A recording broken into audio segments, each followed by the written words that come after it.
The achievements in the Dark Souls franchise are complicated. They reveal aspects of their worlds that I would have never seen, unveiling the sheer depth of gameplay options hidden from my sacrilegious devotion to purely melee characters.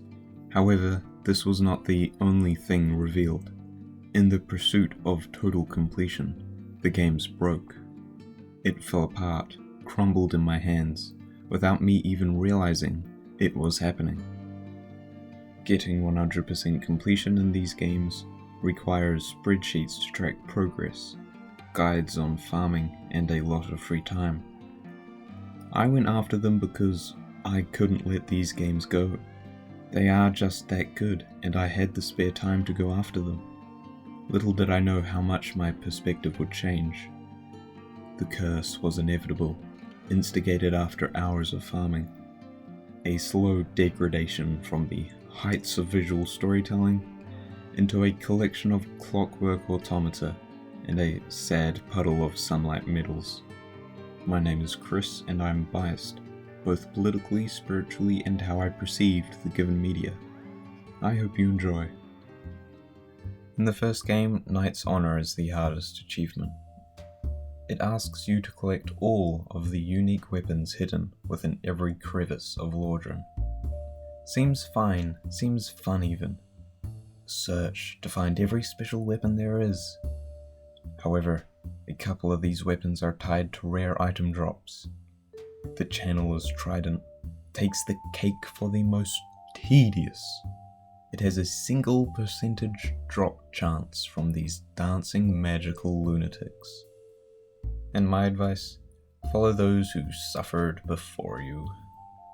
On YouTube, there are hundreds of videos explaining the exact methods to farm specific items. These become borderline necessary, as without them, hours of your life will slip between your fingers. Paired with each game's own Wikipedia, everything becomes knowable and exploitable. For the second game, Master of Miracles is the hardest.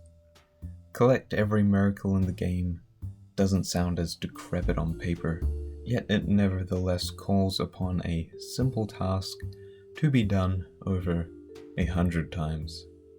While it is nothing compared to Dark Souls 1 or 3, it still stands as a hollowing experience. Heirs of the Sun is the Cooperation Covenant. You get sunlight medals for successfully helping another player beat a boss. With 30 of these medals, they can be traded in for the Sunlight Spear Miracle. I planned on helping other players beat the Fume Knight, a boss infamous for its difficulty. However, I only ended up being summoned once within a 30-minute time frame. There must be another way. In Dark Souls 2, enemies will despawn after you've killed them 12 times. To circumvent this, there is a covenant that allows enemies to respawn, but at the same time, it increases the damage they do and the health they have. In Brightstone Cave Seldora, there is an encampment of enemy soldiers who drop sunlight medals. However, according to the wiki, the drop is only confirmed in New Game Plus, which increases their health and damage on top of the covenant.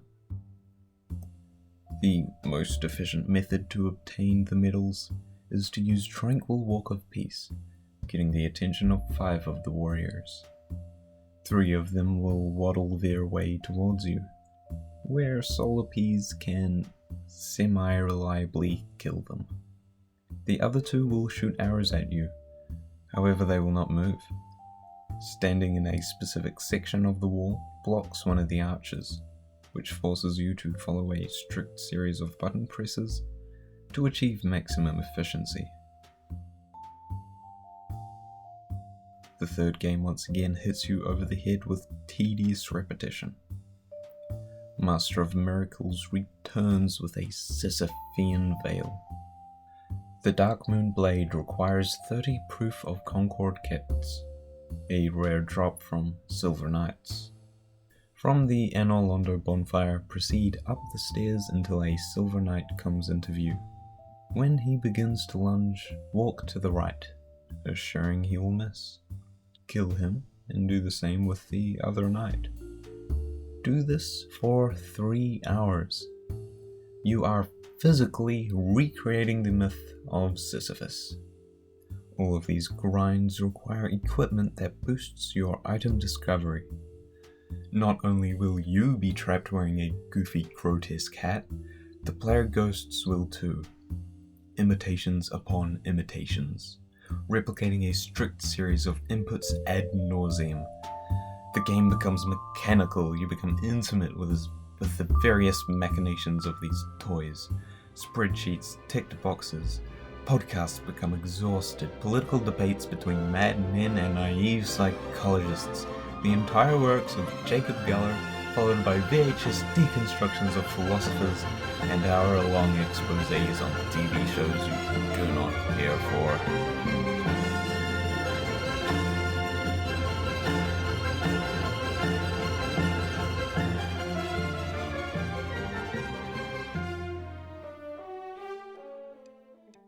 These tedious achievements end up stripping the mythical qualities the games have.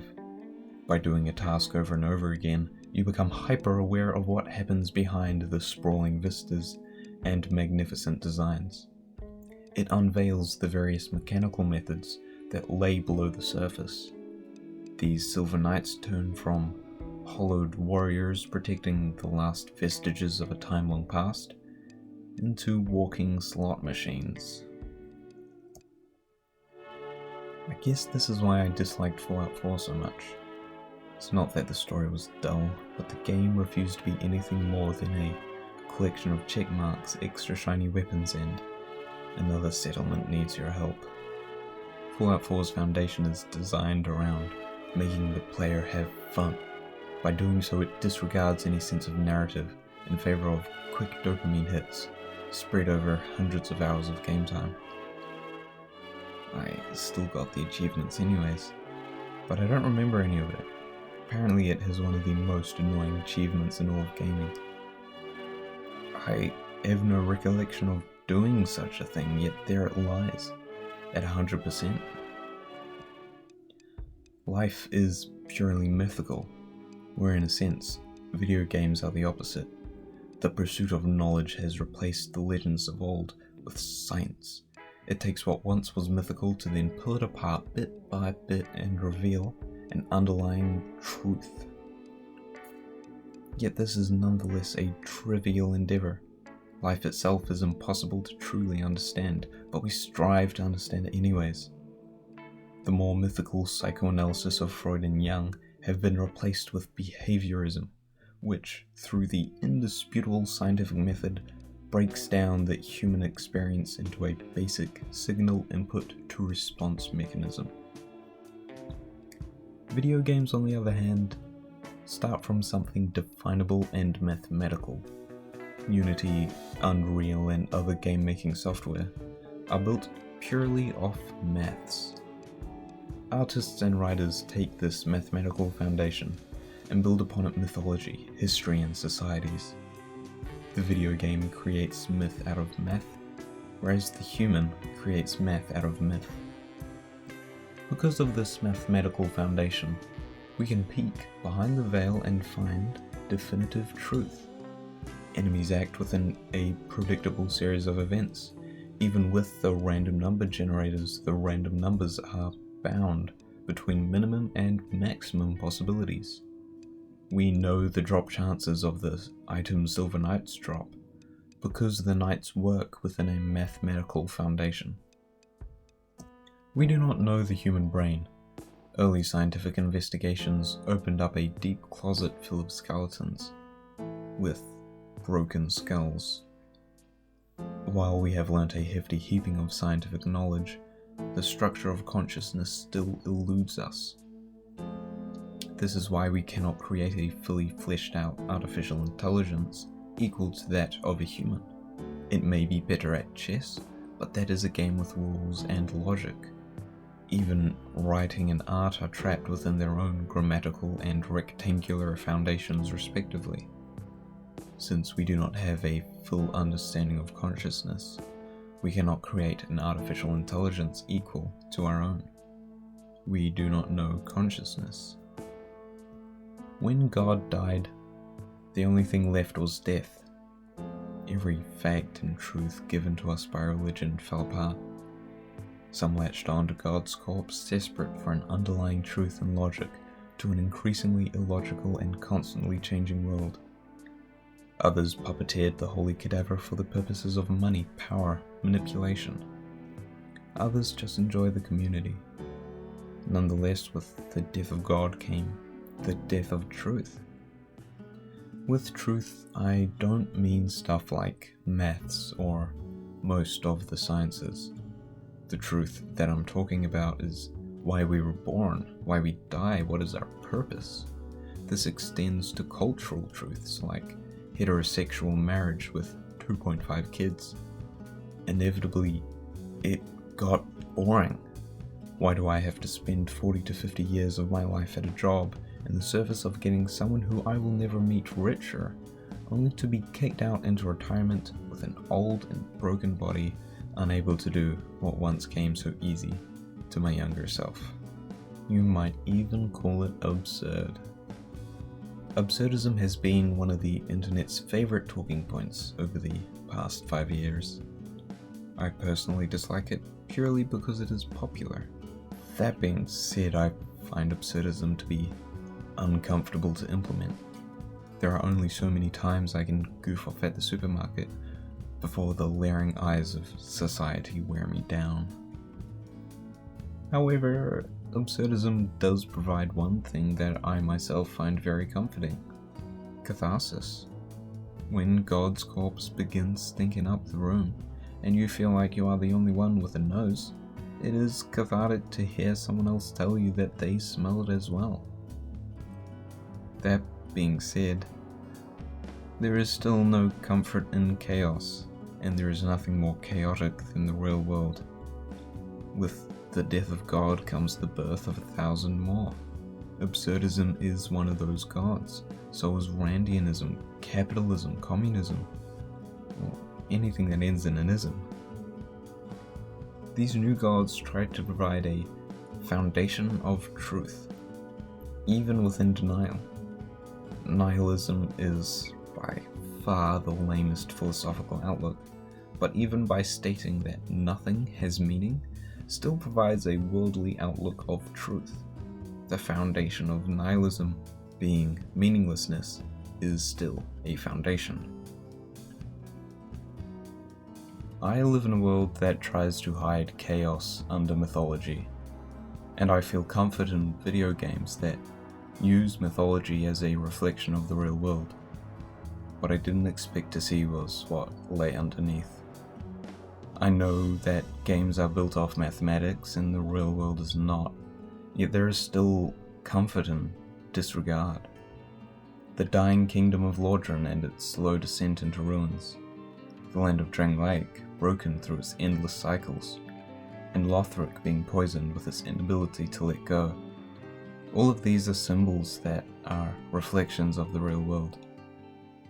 But issues come up within the foundations.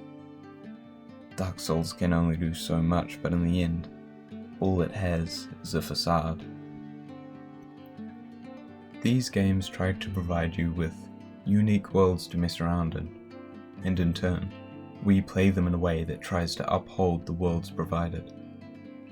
That is to say, if we want to, we engage with these worlds in the way the designers expect us to behave, essentially entering a conversation between yourself and the author in discussion of the themes. However, this conversation is only possible while the game is upholding its own world.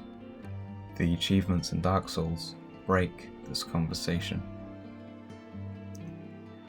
If you want to break the facade, you are usually doing so with ulterior motives. Speedrunning, exploits, mods, etc. I myself did so by intentionally going for all the achievements. Yet, breaking the facade was never my intention. Dark Souls gave me a world full of its own problems, political struggles, and philosophical intrigue. However, In going for the achievements, the games revealed their internal, highly logical foundation. The facade of something believable fell away. It drew me into acknowledgement of the real world with all of its irregularities and oddities. I will continue to play them until my last days. Nevertheless, it will forever be a mechanical toy. The curse aspect of this video is self-inflicted. I chose to kill the Silver Knights for 3 hours because I wanted the achievement. In doing so, the world broke. The very mythology of these last bastions protecting a now decrepit palace of filth was destroyed by my actions. And all I got was a slot machine with video essays playing in the background.